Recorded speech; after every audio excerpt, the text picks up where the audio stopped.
Hey everyone, it is Burnt Bricks here, and today we'll be reviewing the 30407 Harry's Journey to Hogwarts. This set was released in 2018, has 40 pieces, and this is the first polybag I'll be reviewing on the channel. And it'll probably won't be the last, because polybags are cheap, and I have a lot to review. Polybags are quite numerous. So, I'm actually going to time-lapse this build. From now on, I'm going to buy a set, time-lapse it, then review it.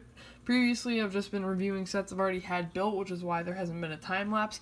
But from now on, I will only be reviewing sets, well, once I buy a set, I will only be reviewing it after I time-lapse the build.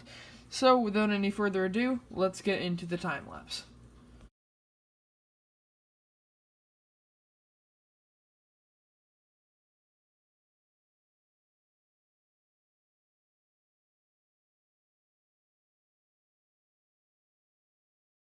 Let's get into the actual review. This time I'm going to start off with Hedwig's cage, as Harry Potter's kind of a bland figure to go with. So let's start out here. This cage is, like I said, probably the more complex build out of the two, and that's just because of the overturned studs and such, but other than that, it's, again, pretty simple. It's a poly bag. Hedwig can obviously fly out. The cage isn't that functional in that regard. You see, just pretty sure I'm not supposed to be able to get out of there. But this is a very cheap way to get this Hedwig owl. If I remember correctly, you could only get it in like 40 plus sets before, like $40 plus.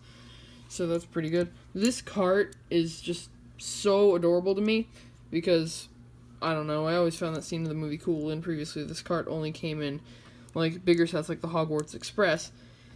So seeing it here really fits, I guess, because it's a small little thing, and it goes really well with the minifigure. It's based around the minifigure. It's called Harry's Journey for a reason, because it's Harry's Journey to Hogwarts.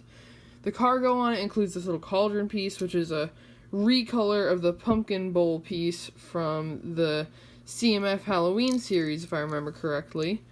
This is a little magical textbook that comes with it. There's some information on flying brooms in there. Then there's just this little suitcase, which would presumably be filled with clothes, but in reality has nothing inside.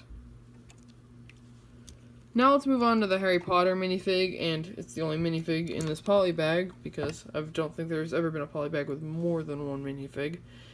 So, he comes with the new wand piece from this year, or late last year rather, the 2018 wave of Harry Potter items, and it also has his new hairpiece and a new face print, and it comes with his Hogwarts shirt without his emblem on it yet, which I think has never been done before. I'm not 100% though, although he does not have the mid legs, which he does have in the CMF series, and the spider set he came in, so that's a little bit downside to this, but other than that, I think it's really good. For a poly bag, you're getting a lot of bang for your buck. You got Hedwig, Harry Potter, and this little potion cart supply thing. I don't really know what to call it. But, yeah, it's a really, really good build for such a small item, and I think you would really enjoy it if you picked it up. And, other than that, thank you so much for watching. I forgot to mention, but Harry does have an alternate face, where he's scared. So, that's something. But other than that, remember to subscribe, leave a like, tag friends about my channel, and I'll see you all later. Take care.